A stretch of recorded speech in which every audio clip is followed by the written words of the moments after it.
O centro de gravidade global está mudando. Uma forma clara de percebermos isso é pelo número de conferências importantes que agora estão sendo organizadas fora do Ocidente coletivo. Meu convidado de hoje visitou recentemente 2 dessas conferências na China. O Dr. Jan Oberg está conosco novamente para discutir o que aprendeu lá. Jan, bem-vindo de volta. Muito obrigado, Pascal. É uma grande alegria estar aqui. E suponho que você queira que eu diga algumas palavras sobre essas conferências. Sim. Porque você foi convidado, compareceu, e eles estavam relacionados à paz e à segurança. Você poderia nos contar um pouco mais sobre eles?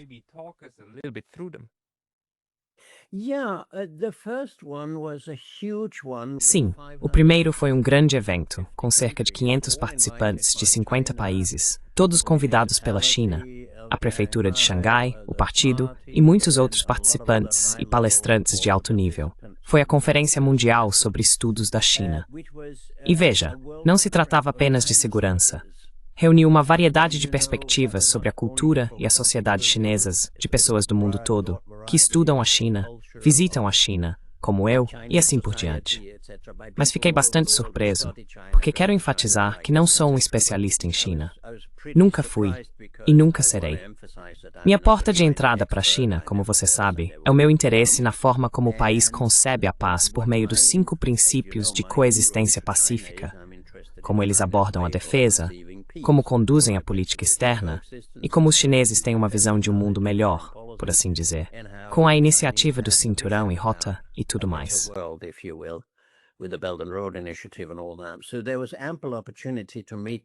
Portanto, houve ampla oportunidade de conhecer pessoas que eram, antes de tudo, de mentalidade semelhante e curiosas sobre a China, o que em geral não somos no Ocidente. E, em segundo lugar, de receber muitas contribuições sobre o que outras pessoas fazem ao estudar a China, incluindo aquelas que veem o país como parte de uma transformação global e como um ator de segurança, mas também de paz. E, em terceiro lugar, o que considero importante é que muitos outros países deveriam fazer o mesmo, porque quando você reúne 500 pessoas de todo o mundo, isso significa diálogo, significa aprendizado mútuo, significa troca de pontos de vista e, se quiser, lidar com as diferenças na forma como percebemos as coisas. E isso por si só, além do propósito acadêmico, na verdade, leva a algum tipo de paz.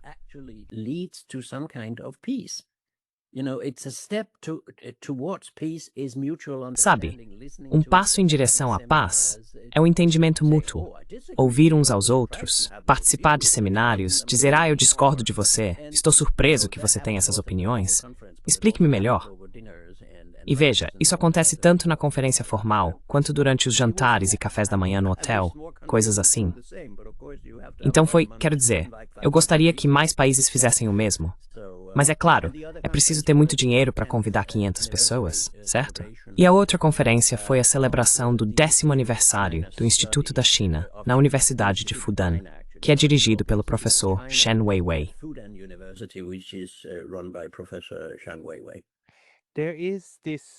Existe essa noção pré-concebida no Ocidente de que em um país autocrático como a China, você não pode realmente expressar sua opinião e não há liberdade acadêmica genuína, que você só é livre para dizer o que segue a linha do partido. O que você diria às pessoas que pensam assim?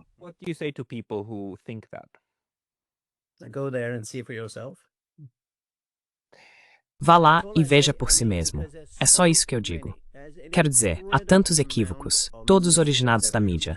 Cidadãos comuns, incluindo meus vizinhos e outras pessoas, perguntam: como você pode ir a uma ditadura? Por que você vai lá o tempo todo? E eu respondo: com licença, vá lá você mesmo e veja, porque essa é a única coisa que vai te convencer. E eu te digo, Pascal, não conheci ninguém que tenha ido à China, viajado por 2 ou 3 semanas, seja com um grupo de excursão ou individualmente, como eu faço, e tenha voltado dizendo sim, era um lugar terrível. As pessoas eram antipáticas, todos pareciam reprimidos e sombrios.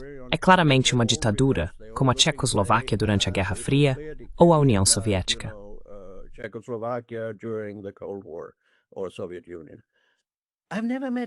Nunca conheci ninguém que tenha voltado para casa e dito isso. Todo mundo volta e diz foi totalmente diferente do que li na mídia. Não tem nada a ver com todas aquelas histórias, sabe? Não estou exagerando, Pascal. Conheço muitas pessoas que nunca foram à China e têm opiniões muito negativas. E conheço ainda mais pessoas que já foram à China, viajaram por lá, tiveram algum motivo para ir, seja negócios, turismo ou qualquer outra razão, e voltam com uma visão completamente diferente. Não estou dizendo que está tudo bem. Quer dizer, esse não é o ponto.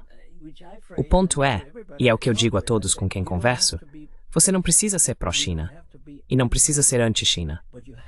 Mas você precisa ter curiosidade sobre a China, porque é um país fundamentalmente importante. Para o futuro do mundo, goste você ou não, é melhor aprender sobre ela. E, em segundo lugar, não aprenda pela mídia. É impossível estar no Ocidente e realmente aprender sobre a China. Isso eu posso afirmar. Você precisa ir até lá. E outra coisa, sua vida será enriquecida ao conhecer os chineses e ver o que eles conquistaram nos últimos 30 ou 40 anos.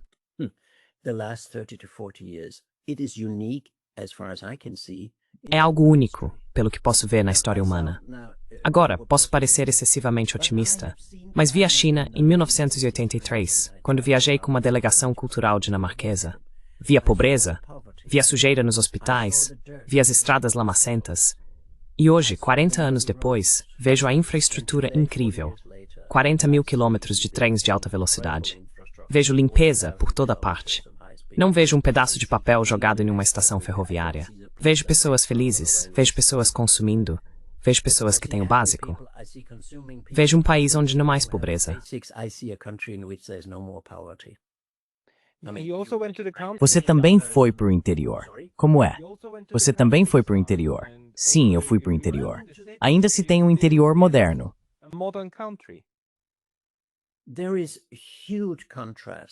Há enormes contrastes, mas não há ninguém que sofra.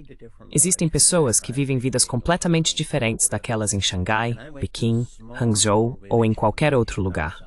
Fui a uma pequena vila, a cerca de 70 quilômetros de Hangzhou, com 1.500 habitantes. Digo a você, é um lugar pequeno. A antiga vila de Shenao, com 1.500 habitantes. Fiquei lá por 4 dias em um pequeno hotel. E é a mesma coisa lá. As pessoas vivem muito bem. Vivem como artesãos, vivem de festivais culturais, vivem do cultivo da terra. Mas não há ninguém sofrendo, e as pessoas parecem felizes, são gentis e prestativas. Deixe-me dar um exemplo de uma das não sei quantas experiências que tive assim enquanto viajava sozinho.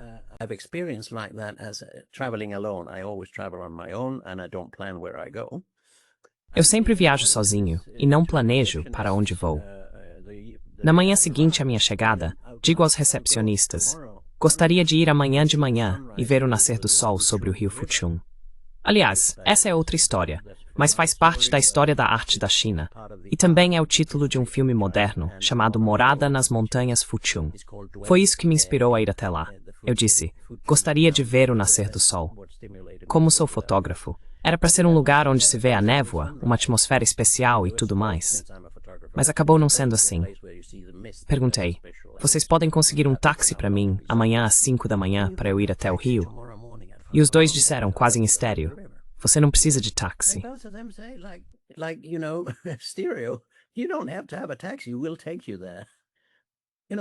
Vamos levar você até lá.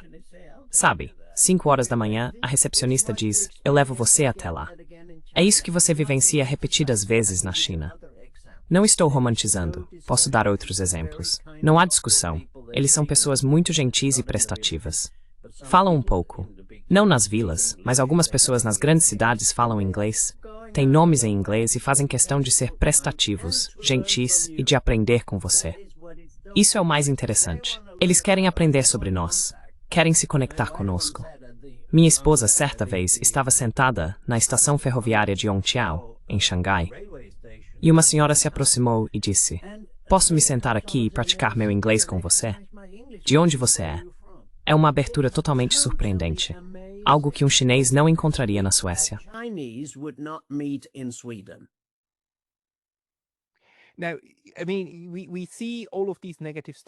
Agora, quero dizer, vemos todos esses estereótipos negativos, certo? E eles estão piorando cada vez mais na Europa e nos Estados Unidos, especialmente quando se trata do sistema social, dos estereótipos sobre o sistema social e dos estereótipos sobre segurança. Então, quando se trata de enquadrar a paz, e você é um pesquisador da paz, tem feito pesquisa sobre paz a vida toda, o que te chamou a atenção na forma como seus colegas ou interlocutores chineses enquadraram a paz e o futuro da humanidade?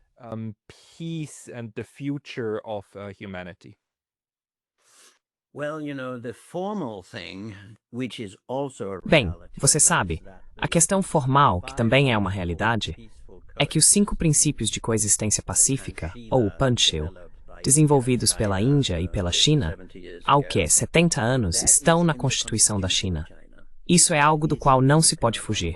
Não é apenas algo de que eles falam, está incorporado na Constituição chinesa. Em segundo lugar, acho que os chineses entenderam algo que nós realmente não entendemos. Especialmente quando se olha para o chamado Plano de Paz de Donald Trump. Quero dizer, fico surpreso, desanimado e acho trágico que o mundo inteiro possa chamar aquele lixo de plano de paz. Um plano de paz. Matt, I embrace this.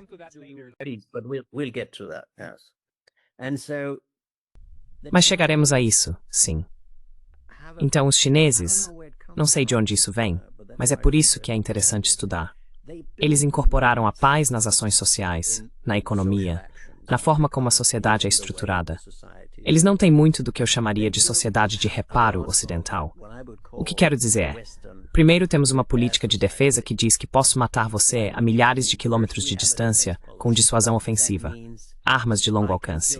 Isso é a OTAN, em poucas palavras. É a dissuasão ofensiva à distância. Se você não fizer o que eu digo, posso matar você de longe. O que nunca, bem, deveria ser bem óbvio, nunca criará estabilidade. Então fazemos isso. Acabamos com um problema de superarmamento, um problema de militarismo e, por fim, guerras.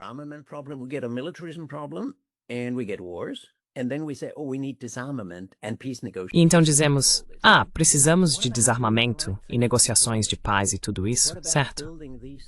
Mas e quanto a fazer a coisa certa desde o começo? E quanto a incorporar essas questões no diálogo, nas consultas, na construção de instituições, onde lidamos com os conflitos antes que eles se transformem em violência? Essa é uma distinção muito importante. A que existe entre conflito e violência. Não estou dizendo, e isso foi uma das coisas que mencionei nas conferências na China, em ambas, eu disse, é impressionante que entre todas as coisas que vocês importaram para a China, o capitalismo, a ideia de um partido, o consumismo, a arte ocidental, a música ocidental, vocês as transformaram. Vocês lhes deram, digamos, características chinesas.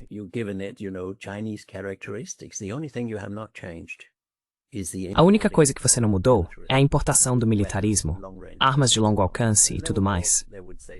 E então, é claro, eles diriam, bem, as nossas são defensivas.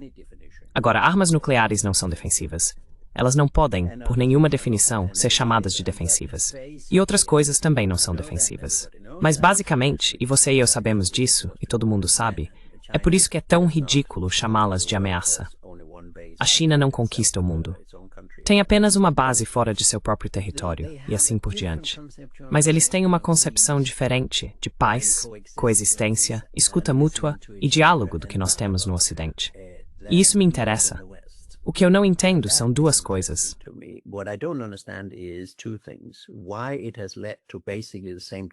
Por que isso levou basicamente ao mesmo tipo de política de segurança militar, com foco em armas? E em segundo lugar, fico surpreso que, pelo que consegui descobrir, a Universidade de Nanjing, na China, seja a única que tem algo parecido com pesquisa pela paz. Na verdade, um dos meus mentores, Johan Galtung, deu palestras como convidado lá. Não há pesquisa pela paz, nem estudos de paz e conflito, em nenhum outro lugar, pelo que eu saiba, na China.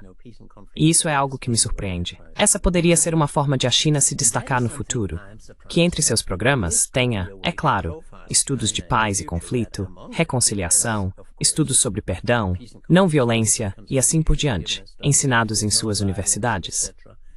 Porque quando se chega aos think tanks e institutos de pesquisa, tudo é bastante tradicional.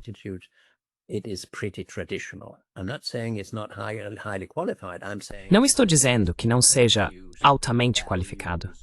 Estou dizendo que não está impregnado com os valores dos estudos acadêmicos da paz. Os indivíduos os têm, mas isso não está institucionalizado. Então estou trabalhando na ideia de que talvez eu possa fazer um pouco para difundir os estudos de paz e conflito na China, o que acho que seria uma das coisas das quais eu mais me orgulharia na vida, se conseguisse alcançar isso. Quando vou à China, converso com intelectuais e acadêmicos, e faço isso com grande respeito, porque suas políticas são diferentes das do Ocidente, e eles são alvo de tanta injustiça. Mas ainda acho que seria uma boa ideia ter estudos acadêmicos da paz na China.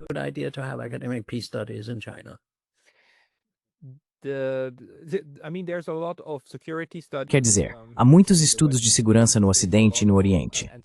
E estudos de segurança muitas vezes é um termo equivocado, porque trata-se mais de estudar como criar insegurança calculada em todos os lugares, para de alguma forma sentir estabilidade. Muitos estudos tradicionais de RI são basicamente isso, como criar modelos, matemática e teoria dos jogos em torno da dissuasão, como você já mencionou. Você encontrou alguma outra forma de enquadrar a situação internacional que fosse profundamente diferente do discurso ao qual você está acostumado na Europa?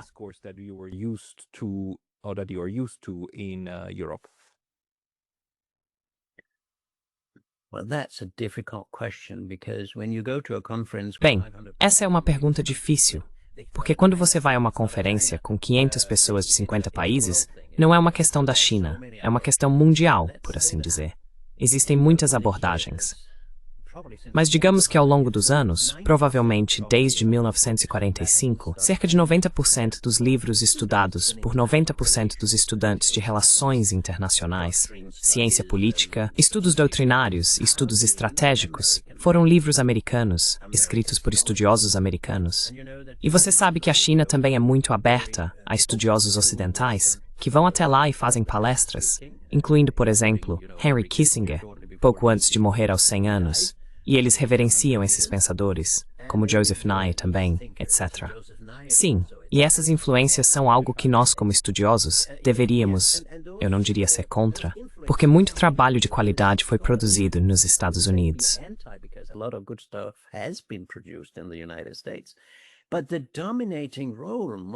Mas o papel dominante precisa acabar.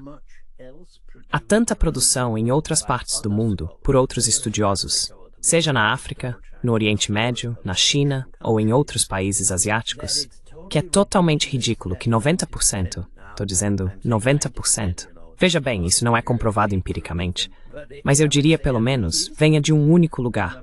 Eu mesmo sou um produto disso, mas também sou um produto da tradição escandinava de estudos de paz e conflito, que esteve muito associada ao nome de Johan Galton. Não vejo por que não deveríamos ter aprendizado global, autores globais e livros globais. Isso é totalmente possível hoje em nossas universidades. Mas veja, é isso que parece quando olho o currículo de algo chamado Estudos da Paz em uma universidade sueca. Só estou dizendo, primeiro, isso não é paz.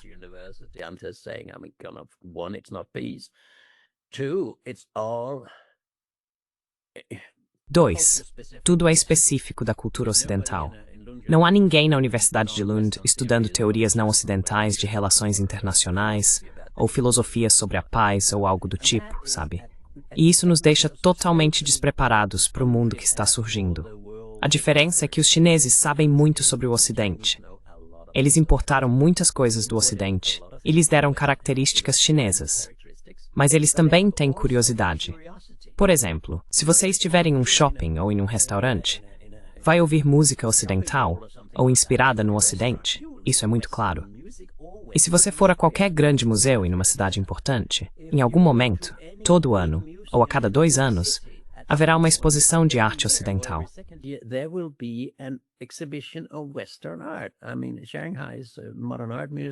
Quero dizer, o Museu de Arte Moderna de Xangai, quando estive lá, tinha uma enorme exposição de um museu de Paris sobre o impressionismo francês. Agora eles enviaram milhões de estudantes para o Ocidente, que voltam falando inglês. Quero dizer, dá para continuar e continuar. Os chineses sabem muito mais sobre o Ocidente do que nós, geralmente no Ocidente. Com exceção de estudiosos brilhantes que têm curiosidade sobre o assunto há 40, 50 ou 100 anos. Sabemos sobre a China. Nós não sabemos quase nada sobre a China em comparação com o que a China sabe sobre o Ocidente. E isso vai ser absolutamente fatal para o mundo ocidental. Por causa dessa falta de conhecimento, é possível explorar e espalhar a propaganda que os americanos e europeus direcionam contra a China.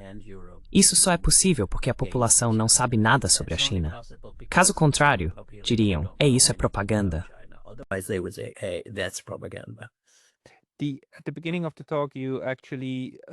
No início da conversa, você descreveu uma das principais políticas externas da China, a iniciativa do Cinturão e Rota, como um projeto de conectividade voltado para a paz e promotor da paz. No Ocidente, em Washington, mas também em Bruxelas, ela é frequentemente retratada como uma tentativa da China de dominar o mundo ou de aprisionar países em dívidas. De que forma você acredita que esse projeto de conectividade pode realmente promover e sustentar a paz, em vez da imagem distópica que o Ocidente tenta pintar dele?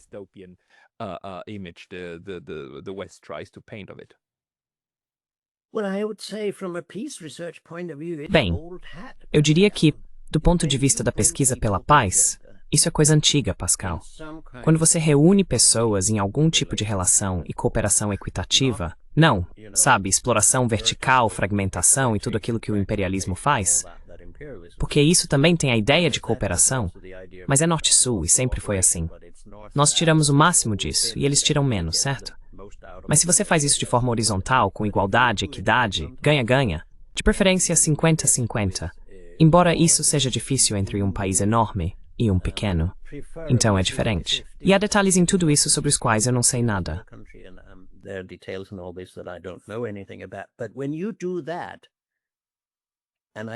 Mas quando você faz isso, e enfatiza o ganha-ganha, não o ganha-perde, como no colonialismo e no imperialismo, você constrói uma barreira contra a desigualdade. Você para de iniciar guerras e de se matar mutuamente. Veja o que acontece agora. O ódio ficou completamente fora de controle na Europa contra a Rússia, porque não há cooperação. Se tivéssemos seguido a ideia alemã e de Willy Brandt de que precisamos cooperar uns com os outros para manter a paz e não iniciar guerras entre nós, estaríamos em uma situação muito melhor hoje. Mas os tolos do Ocidente começaram a expansão da OTAN. Provocaram, confrontaram, humilharam a Rússia. E a Rússia reagiu, na minha opinião, da maneira errada. Mas reagiu porque não construímos cooperação. Agora a ideia é apenas sanções, sem cooperação, sem energia, e assim por diante.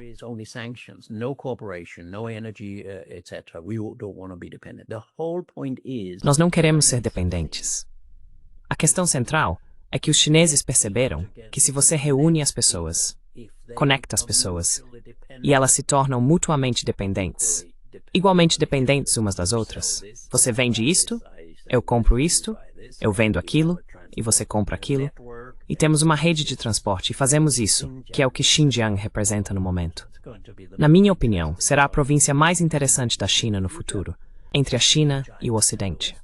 Quando você faz essas coisas, quando passa a conhecer uns aos outros e a cooperar todos os dias, as chances de começar uma guerra, de começar a matar e a odiar uns aos outros, são muito menores do que quando não se conhecem, não trabalham juntos, ou quando começam a explorar as pessoas.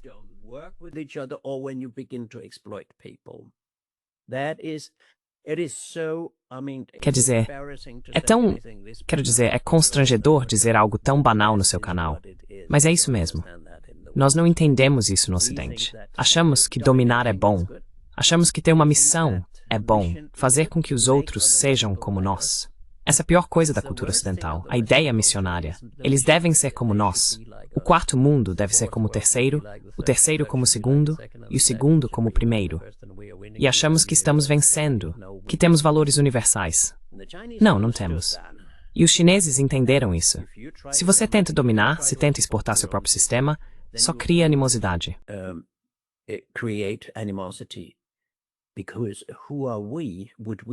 Porque quem somos nós? Gostaríamos que alguém viesse dizer à sociedade sueca que deveríamos praticar a lei Sharia com uma ideia missionária? Não, é claro que não. Então a ideia que os chineses estão apresentando é: vamos cooperar. Você não precisa ser como nós. Você não precisa ter um sistema de partido único. Você não precisa ser budista.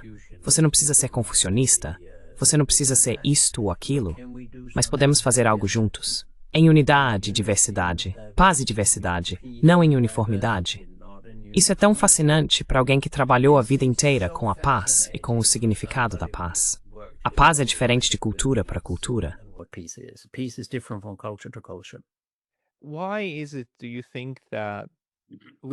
Por que é, na sua opinião, que nós no Ocidente parecemos tão determinados a sempre ter um outro, a sempre ter alguém para retratar como inimigo? Seja um inimigo ativo, como a Rússia, ou um inimigo potencial, como a China. É verdade que a China tem disputas de fronteira, disputas por ilhas com o Japão, disputas de fronteira ao norte com a Rússia que já foram resolvidas e disputas de fronteira com a Índia. Há momentos em que soldados realmente morrem nessas linhas de contato. Mas a última vez que a China invadiu outro país foi em 1979, e esse país foi o Vietnã. E há muito que analisar nesse caso. Então, por que o Ocidente está tão determinado a projetar a violência extrema ou a ideia de tensões violentas extremas sobre a China, quando o único que, empiricamente falando, recorre constantemente a soluções altamente violentas para seus problemas é o próprio Ocidente, em todo o mundo, e ainda assim, de alguma forma, projeta isso sobre a China?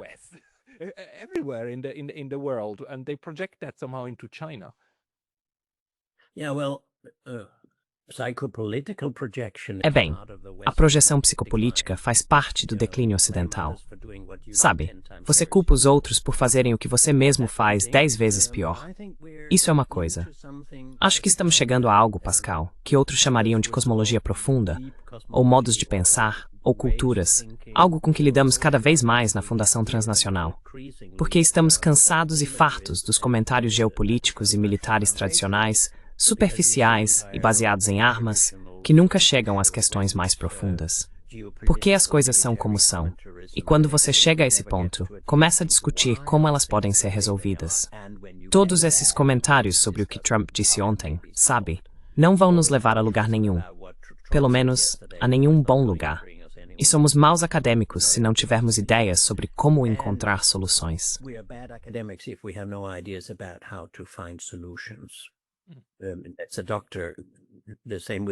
É o mesmo que ir ao médico que te diz: você está em estado terminal e não posso fazer nada. Não tenho ideia do que fazer. Esse não é o tipo de médico que você gostaria de consultar. Então, todas essas pessoas falando sobre o que foi dito ontem, militarismo, novos planos de garantias de segurança militar e coisas do tipo, na minha opinião, não estão chegando a lugar nenhum.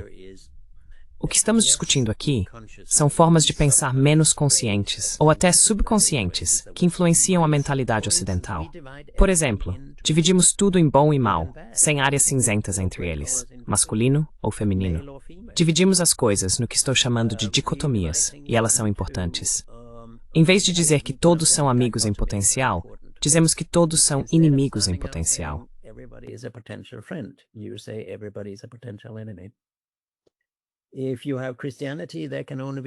Se você tem o cristianismo, só pode haver um Deus. Se você é budista, pode haver mais algumas coisas ou figuras em que acreditar. E essa ideia de conquistar o mundo e tornar o seu próprio modo de pensar universal é ilusória. Gandhi foi um dos primeiros a apontar isso. Não somos contra os britânicos. Eles podem estar aqui. Mas o sistema deles, o modo como pensam, é algo que não aceitamos na Índia, porque temos uma cultura diferente. Então, se você quer mudar essas coisas, o que realmente precisa mudar é a forma mais profunda de pensar no Ocidente. As coisas que tomamos como certas todos os dias, chamamos de naturais, e dizemos: é assim que deve ser. E, portanto, a China é vista como uma ameaça, porque tem valores diferentes e pensa de forma diferente de nós.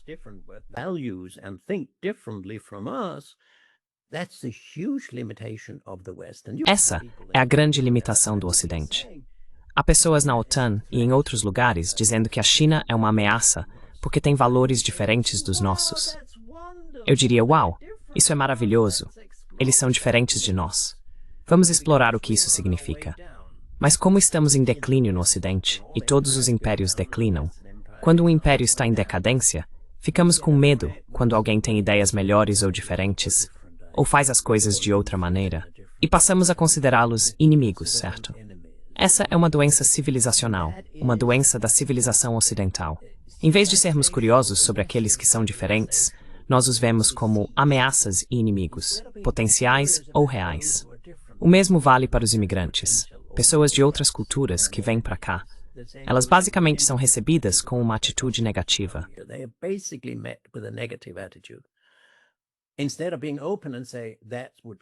Em vez de sermos abertos e dizermos, isso seria fantástico, e realmente acharmos que é fantástico, porque temos vivido do trabalho de pessoas de outras culturas, antigamente você não podia comprar uma camisa, não podia comprar um rádio de transistor, não podia comprar nada, não podia comprar um carro que não fosse pelo menos parcialmente produzido em algum lugar do terceiro mundo.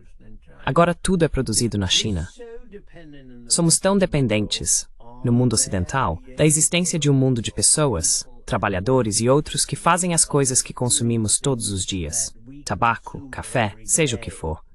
Mas não nos interessamos por quem são essas pessoas. Essa é a nossa grande deficiência no Ocidente. Agora teremos que acordar.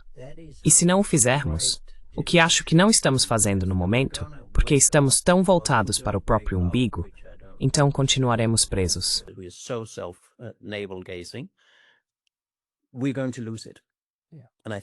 Nós vamos perder isso. E eu acho que vamos perder mesmo. No momento, não há abertura entre políticos, acadêmicos ou a mídia para a ideia de outro mundo não ocidental que faça as coisas de maneira diferente da nossa. Isso simplesmente não existe na nossa mídia ocidental. Abra a mídia chinesa. Entre na internet, veja o China Daily, a CGTN ou o que for, e você verá uma infinidade de matérias sobre o Ocidente. Abra a mídia ocidental e você não verá nada sobre a China. E, se vir, é apenas dizendo que é um país ruim, uma ditadura, que faz isso e aquilo errado, e que eles são uma ameaça, então precisamos nos armar contra eles. Essa é a única narrativa. Você não vê esse tipo de história na mídia chinesa. Estamos presos?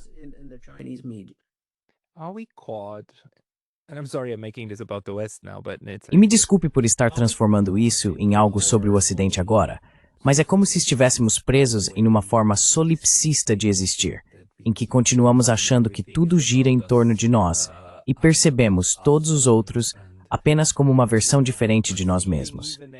O que na verdade significa que você está percebendo os outros como a si mesmo, apenas de forma diferente.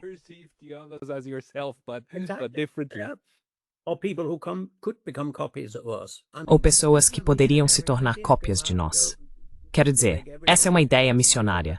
Sair por aí e fazer com que todos se tornem meus consumidores de Coca-Cola, ativistas de direitos humanos, ou seja lá o que for. Estamos vendendo democracia. Estamos, vendendo democracia pelo mundo todo como se ela funcionasse em nossas próprias sociedades. Não funciona mais. Nem funcionava na época em que fizemos isso. Então sim, acho que isso tem a ver, Pascal, com o perigo de se tornar o número 1. Ou seja, você não aprende, você ensina. Se você é o número 10 em um sistema, tem outros 9 para observar e dizer, como eles conseguiram muito melhor do que nós? Temos algo de que nos inspirar.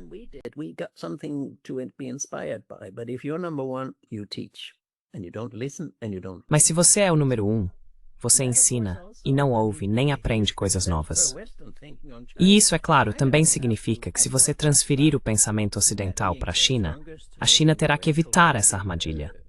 Sendo o país mais forte e influente, em termos econômicos, provavelmente em termos sociológicos, na forma de fazer as coisas no futuro, no campo tecnológico, há o risco de que qualquer um que se torne o número 1 perca a humildade, perca a sabedoria, perca a cautela e diga, podemos fazer qualquer coisa. Tenho boas esperanças de que isso não aconteça, graças ao confucionismo, ao pensamento de harmonia, ao pensamento de paz que está profundamente enraizado na cultura chinesa. Mas nunca se pode saber ao certo.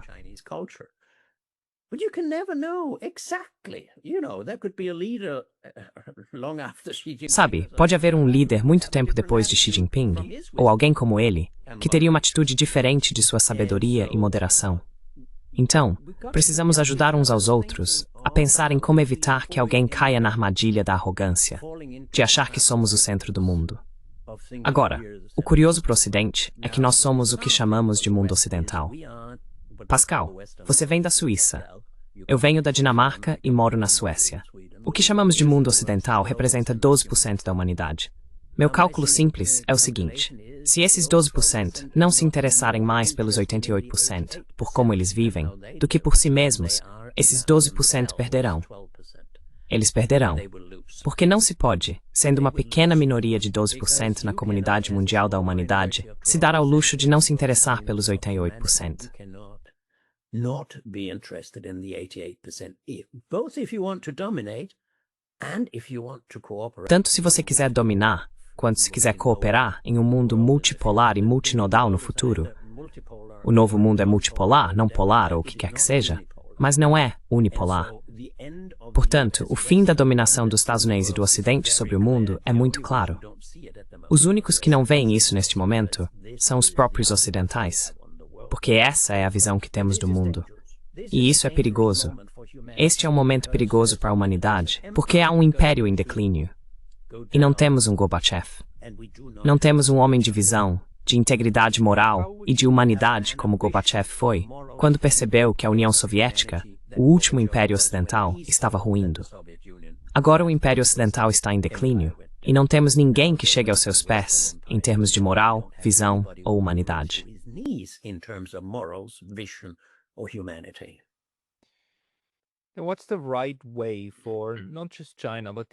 Qual é a maneira certa, não apenas para a China, mas para o mundo inteiro, de abordar esse problema do declínio do Ocidente? É bom que o Ocidente esteja em declínio, mas também é perigoso que isso esteja acontecendo. Então, por um lado, há uma inevitabilidade, mas ela vem acompanhada de perigos inevitáveis. Quais seriam os airbags necessários para amenizar não apenas a queda do Ocidente, mas também as consequências dessa queda?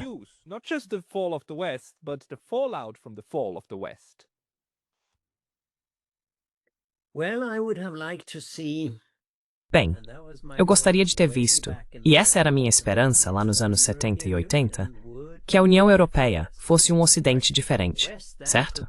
Um Ocidente com o qual o resto do mundo pudesse dialogar de uma forma diferente. Um Ocidente não violento. Porque isso também faz parte da tradição ocidental. Um Ocidente que não fizesse o que os americanos estão fazendo. E agora vejo uma Europa sem posição independente, que continua criando uma crise atrás da outra para si mesma. Seja a guerra contra a Rússia, por meio do papel de procuração da Ucrânia, ou agora, você sabe, vai haver um fazer a paz. Deus me livre. Não, nunca use isso em relação ao plano de Trump. Vai haver um fazer a paz sem a Europa. E eles estão ansiosos agora, se reunindo e dizendo, vocês não podem fazer isso sem nós.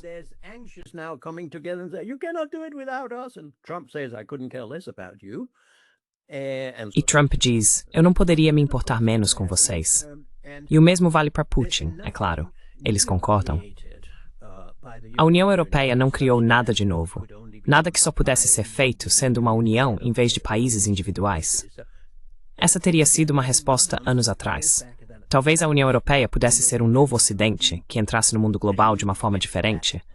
Não dominando, mas cooperando. Uma União Europeia de ganhos mútuos com o resto do mundo. Eles não conseguiram fazer isso. Faltou visão. E hoje temos a pior liderança na União Europeia de todos esses anos. Então, o que acho que posso dizer é que só se pode esperar que algo realmente nos Estados Unidos.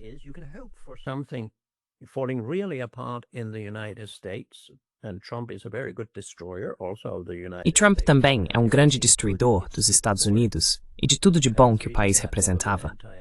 Nunca fui anti-americano, mas alguém poderia surgir nos Estados Unidos e dizer, ei, precisamos fazer isso de outro jeito. Este é o momento da mudança. Sabe, uma figura ao estilo de Martin Luther King, Kennedy ou talvez Carter. Mas talvez nem tenhamos tempo de esperar por isso. Não, é por isso que eu sei o que vem pela frente. Só me deixe encontrá-lo. O ponto final é que o futuro será de explosão ou implosão.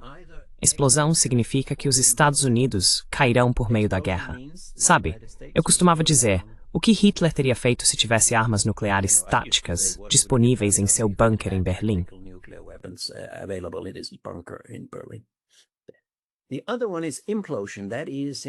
A outra é a implosão.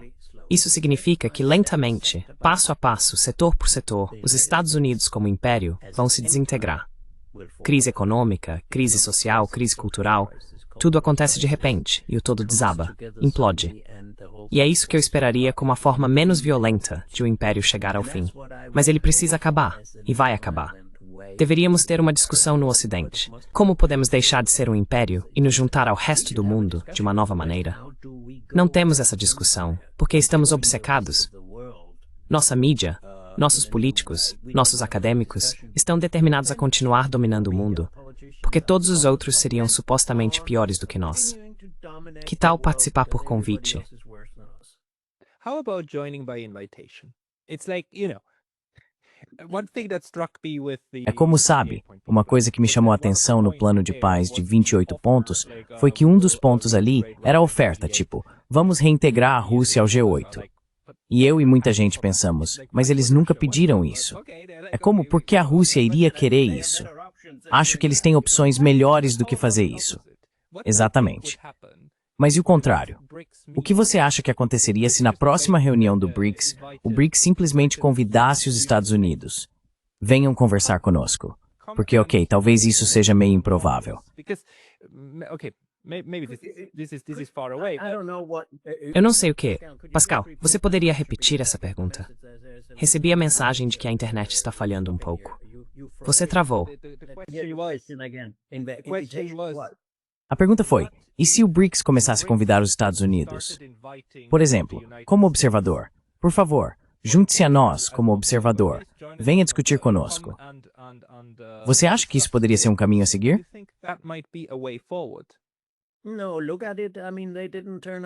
Não, olhe para isso.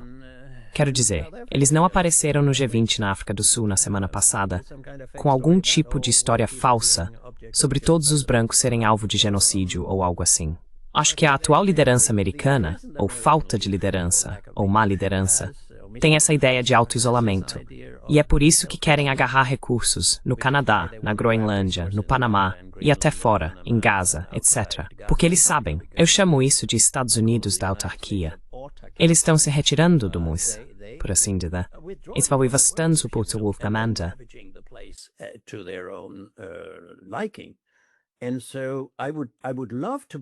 Eu adoraria acreditar que isso poderia ser possível, talvez com uma liderança diferente.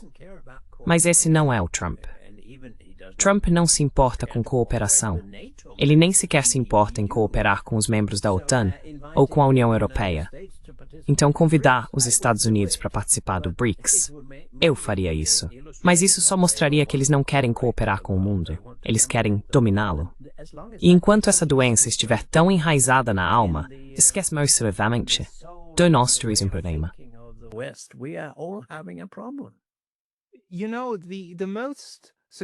Sabe, a abordagem mais bem-sucedida durante a Guerra Fria, na minha opinião, politicamente falando, para chegar à desescalada e a um caminho construtivo adiante, foi a Conferência sobre Segurança e Cooperação na Europa.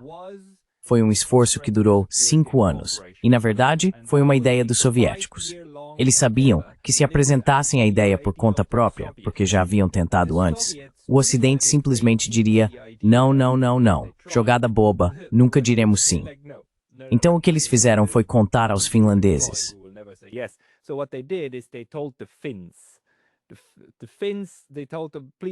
Os finlandeses, eles disseram, por favor, peçam aos europeus e depois aos Estados Unidos que precisamos de algum tipo de conferência. E os finlandeses fizeram isso. O Ministério das Relações Exteriores da Finlândia realmente enviou essas notas. E ao fazer isso, criaram pressão diplomática. Porque até mesmo a falta de resposta é uma resposta. E é uma resposta muito hostil. Certo? Então é preciso criar algo. E isso acabou se transformando e crescendo até se tornar, 5 anos depois, o maior esforço de paz transcontinental da Guerra Fria. Exatamente.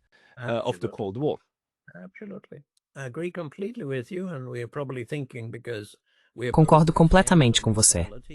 E provavelmente estamos pensando da mesma forma porque ambos somos fãs da neutralidade e da Finlândia. A Finlândia é incrível.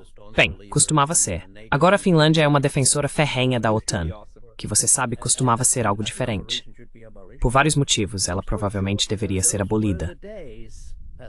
Mas, resumindo, aqueles eram os tempos, Pascal, quando havia intelectuais liderando a Europa. Havia pessoas como Willy Brandt, pessoas como Palme, pessoas como Kekkonen, que, se bem me lembro, tomou a iniciativa da OASE. E a ideia era que, ao manter contatos, incluindo militares, se encontrando nos exercícios uns dos outros, evitaríamos a guerra e teríamos uma Ostpolitik, ou seja, cooperaríamos.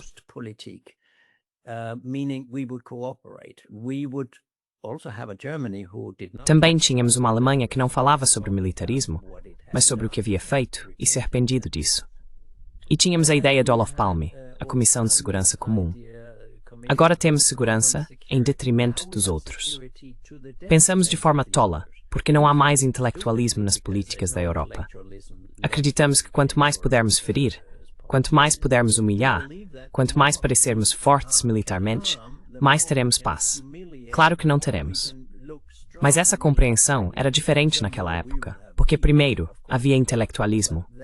Segundo, havia pessoas que sabiam o que era guerra, pessoas que estavam no comando da Europa naquele tempo. As pessoas que estão sentadas hoje não sabem o que é guerra. Para elas, é como um jogo de computador. Elas nem sequer têm consciência do que estão manipulando. Então você está absolutamente certo. É disso que precisamos hoje, na minha opinião também.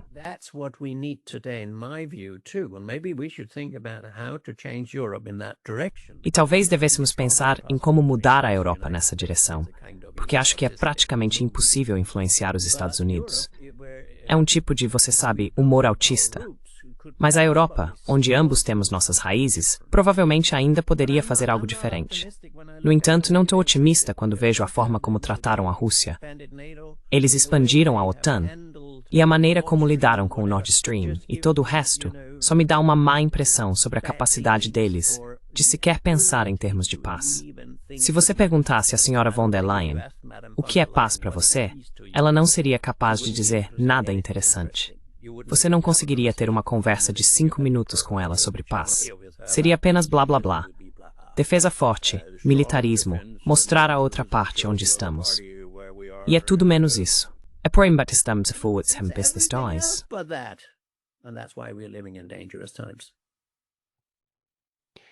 Eu não sei. At some point Europe will snap out of it. Em algum momento, a Europa vai despertar disso. Nós voltaremos. A questão para mim é quanto tempo essa ruptura com a racionalidade vai durar. A ruptura que a Europa está vivendo agora. Vai durar mais 10 anos ou mais 100 anos, eu não sei quanto tempo vai levar, mas em algum momento ela precisa voltar, porque está ficando tão óbvio e até mais intenso. E eu realmente acredito que em algum momento haverá esse tipo de percepção, algo como simplesmente não dá mais para continuar vivendo assim. Isso vai acontecer na Europa.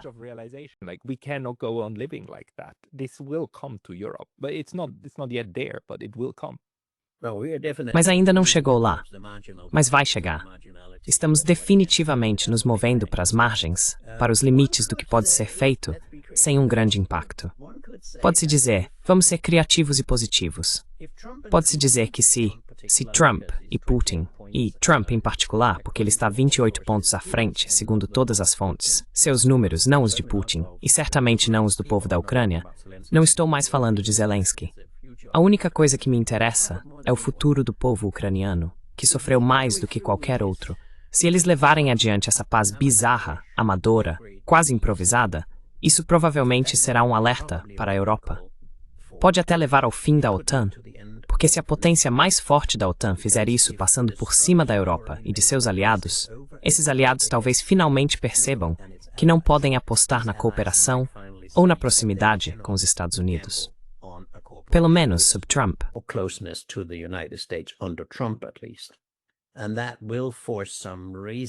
E isso vai forçar algumas pessoas razoavelmente inteligentes a começarem a se perguntar: para onde vamos quando não pudermos mais confiar nos Estados Unidos? Pode ser que também tome a Groenlândia no futuro e fará coisas ruins na Ucrânia e assim por diante, porque isso não tem nada a ver com paz. Haverá mais guerra. Sabe, se eles forem humilhados a esse ponto por Trump fazer seus 28 pontos funcionarem com Putin por cima das cabeças dos ucranianos e dos europeus, acho que isso poderia ser um alerta na direção de que você está falando. Mas eu não sei. A capacidade da Europa de se humilhar tem sido impressionante para mim, porque não há liderança na Europa que vale alguma coisa. Because there's no leadership in Europe that is worth it.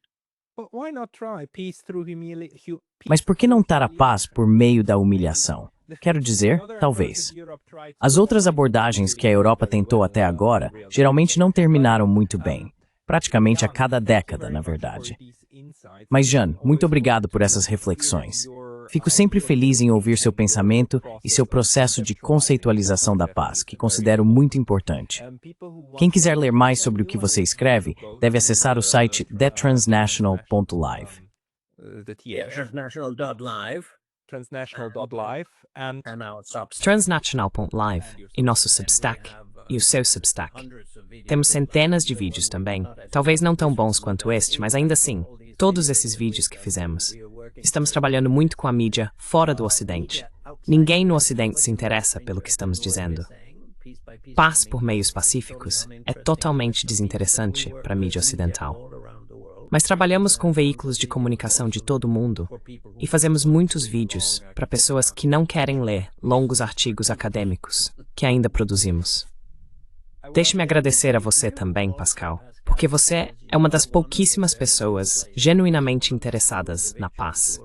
Isso é algo que eu realmente respeito e admiro, porque você vem de uma tradição suíça, eu acho. E isso faz parte da sua personalidade. Você percebeu a absurdidade de ameaçar e usar a violência? Isso não resolve problema algum. Só cria mais. Há muito poucas pessoas no mundo com essa atitude, mas sou grato por você ser uma delas. Have that attitude, but I'm grateful that you have it. peace is like A paz é como a atitude. Do bem alcio, perquit matter, widal dali. we better care about it. Exactly, and Johann. Exatamente. E você sabe, Johann Galtung, cujo pai era médico, sempre dizia que um bom pesquisador da paz faz diagnósticos. Alguns deles dirão que se continuarmos desse jeito, as coisas vão dar errado. E então você gasta a maior parte da sua energia e capacidade intelectual perguntando como evitamos o pior e como criamos algo melhor. Isso é o tratamento. E é isso que buscamos nesta fundação. Estou aqui há exatamente 40 anos, no dia 1º de janeiro do próximo ano. Sempre dissemos que você não fez pesquisa de verdade, se não tiver também sugerido algumas soluções para o problema. É isso que um bom médico faz. E é isso que um bom pesquisador da paz faz. E é isso que basicamente nenhum intelectual faz mais hoje em dia. And that's what basically no intellectuals do anymore.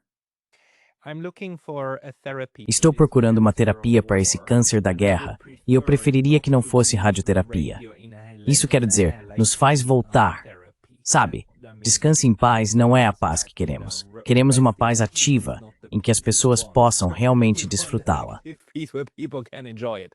Okay. Peace is conviviality Certo. and happiness A paz é convivência e felicidade. E o desenvolvimento dos potenciais que todo ser humano e toda a sociedade tem para algo melhor do que se matarem uns aos outros. Jan Oberg, muito obrigado pelo seu tempo hoje. Obrigado. Today. Thank you.